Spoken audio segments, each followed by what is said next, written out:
Bonjour les enfants! Aujourd'hui, avec cette vidéo, nous allons parler des polygones. Alors de quoi s'agit-il? Avant de te l'expliquer, voici ce que je te propose de faire.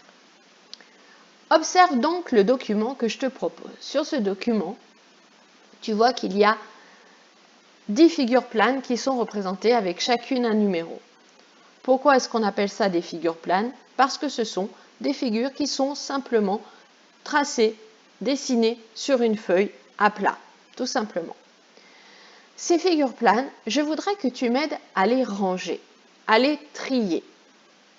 Et pour les trier, il va falloir essayer de trouver des caractéristiques, des critères, des points communs qui vont te permettre de mettre ensemble certaines figures et de faire des groupes parmi ces figures pour faire un classement, un rangement, un tri. Voilà. Avant que tu ne procèdes à ce tri, et je vais te laisser un moment et mettre sur pause pour le faire, j'aimerais te rappeler juste une petite chose qui va pouvoir t'aider pour choisir les critères pour trier ces figures. Souviens-toi, lorsque nous avons parlé du vocabulaire géométrique, nous avions parlé des lignes. Et quand nous avons parlé des lignes, nous avons parlé des lignes ouvertes, des lignes fermées, des lignes droites, des lignes courbes. Ces choses-là que nous avons déjà abordées, elles vont sans doute beaucoup te servir pour pouvoir faire le tri que je te demande de faire. C'est donc en ayant tout ça en tête que je vais te demander maintenant de mettre sur pause et d'essayer de faire un rangement de ces figures et on se retrouve juste après. Voilà, je pense que tu as procédé à ton tri. J'espère que tu as réussi à mettre ensemble certaines figures et à faire un classement de ces figures. Je vais te présenter maintenant mon tri à moi, mais peut-être que toi, le tien, aura été un petit peu différent. On va voir. Alors, tout d'abord, en considérant ce que je t'ai dit tout à l'heure, j'ai eu envie de mettre à part la figure 8. Pourquoi? Parce que c'est une figure avec une ligne ouverte. C'est une figure ouverte. Et c'est la seule parmi ces 10 figures qui est ouverte. Donc, je la mets à part. Ensuite, je t'ai parlé tout à l'heure de lignes courbes et lignes droites. J'ai eu envie de mettre ensemble les figures qui avaient des lignes courbes et j'en ai trouvé deux. La 3 qui a une ligne courbe ici et la 10 qui a une ligne courbe ici. Ces deux figures, je décide donc de les mettre ensemble puisqu'elles ont une caractéristique en commun qui est que ce sont des figures avec au moins une ligne courbe. Ensuite, si je regarde les autres figures, je pourrais éventuellement toutes les mettre ensemble puisqu'elles ont toutes des lignes droites.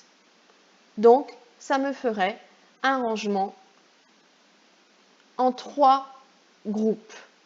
Le groupe des figures qui ont des lignes droites, le groupe des figures avec des lignes ouvertes et le groupe des figures dans lequel on va trouver au moins une ligne courbe. Alors après, je suis d'accord avec toi. Peut-être que dans le groupe des figures qui ont des lignes droites, tu as eu envie de mettre ensemble certaines figures par rapport au nombre de lignes que tu as trouvé dans la figure. Par exemple, celle-ci et celle-ci, la 5 et la 9, ont toutes les deux 4 lignes si on compte. 1, 2, 3, 4. 1, 2, 3, 4. On peut donc les mettre ensemble. Elles ont 4 côtés, puisque du coup, chaque ligne va correspondre à un côté dans une figure simple. Celle-ci a 3 côtés, donc je la mets à part. Celle-ci en a 6, 1, 2, 3, 4, 5, 6. C'est pareil, ce sera la seule. Celle-ci en a 5, la 2, et la 4 aussi. Donc ces deux-là, je peux les mettre ensemble. 1, 2, 3, 4, 5. 1, 2, 3, 4, 5. Quant à celle-ci, elle en a 10. 1, 2, 3, 4, 5, 6, 7, 8, 9, 10. 10 lignes, 10 côtés. Donc celle-ci se retrouve seule. Malgré cela, j'ai envie de faire une séparation et de garder ces figures qui ont que des lignes droites ensemble et vraiment à part de celles qui ont des lignes courbes ou qui sont des lignes ouvertes. Voilà, après avoir fait ce rangement, je vais remettre les choses un peu en ordre et on va faire une petite explication supplémentaire sur ce rangement et pourquoi je t'ai demandé ce rangement. Voilà, tu retrouves ici donc toutes ces fameuses figures, j'en ai rajouté quelques-unes d'ailleurs, qui ont été tracées à partir de lignes droites uniquement. Dans toutes ces figures, comme tu le vois, il n'y a pas de ligne courbe ou pas de ligne ouverte. Eh bien, ces figures, c'est ce que l'on appelle des polygones. Et la définition d'un polygone, c'est qu'il s'agit d'une figure fermée composée de lignes droites. C'est-à-dire que cette figure, tu peux la tracer entièrement avec ta règle. Comme tu vois, dans le deuxième groupe en dessous, j'ai mis toutes les figures qui ne sont pas des polygones. Non polygones, j'ai mis. C'est-à-dire, on va retrouver ici les figures qui sont fermées, mais qui ont des lignes courbes, comme le cercle, l'ovale ou les deux figures que tu avais tout à l'heure, la 3 et la 10 que tu avais tout à l'heure dans ton tri, ou les figures qui sont ouvertes et qui ne sont pas des polygones non plus parce qu'elles ne sont pas fermées. Voilà, ça c'est la chose importante et c'est ce que je veux que tu retiennes aujourd'hui de cette petite vidéo. Toutes ces figures sont des polygones, celles-ci ne le sont pas. Alors après, tu vas me dire, je vais aller juste un tout petit peu plus loin que cette information-là, en te précisant qu'effectivement, peut-être dans ton tri, tu as pris en compte aussi le nombre de lignes, c'est-à-dire le nombre de côtés que l'on retrouve dans chacune des figures. Ici, par exemple, 3. Ici, 4 côtés, 4 lignes pour ces 4 figures-là. Ces deux-là en ont 5, celle-ci en a 6, celle-ci en ont 10.